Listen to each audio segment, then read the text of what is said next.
สวัสดีค่ะวันนี้นะคะเราก็จะมาพากย์เสียงการ์ตูนกันนะคะ เดี๋ยวเราเข้าไปเลยค่ะใน YouTube นะ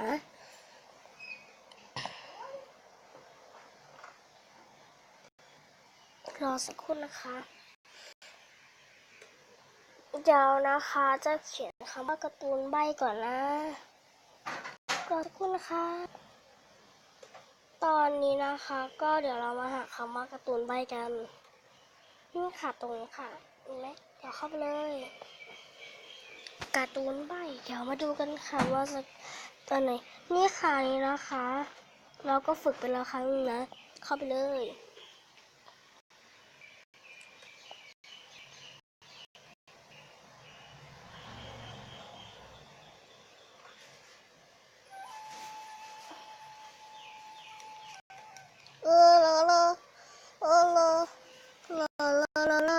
อ่าเออ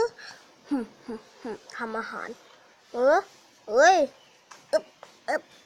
โอ้ยผมว้าช่วยผมด้วยเฮ้ยตายไปแล้วเนี่ยเฮ้ยปลาบ้าเฮ้ยแตกไม่ใช่ทำเฮ้ยปลาบ้าอู้แสงสว่างไปเลยเฮ้ยนี่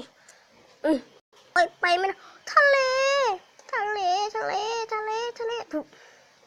โอ้ยทะเลบุบอ่า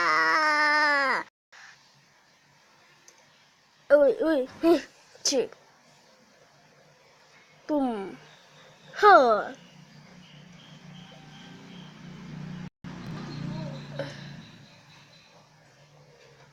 ก็จบไปแล้วนะคะกับการ์ตูนเรื่องปลาอะไรก็ไม่รู้นะคะก็อย่าลืมกดไลค์กดแชร์และกด Subscribe เพื่อเป็นการให้กำลังใจเราด้วยนะคะบ๊ายบาย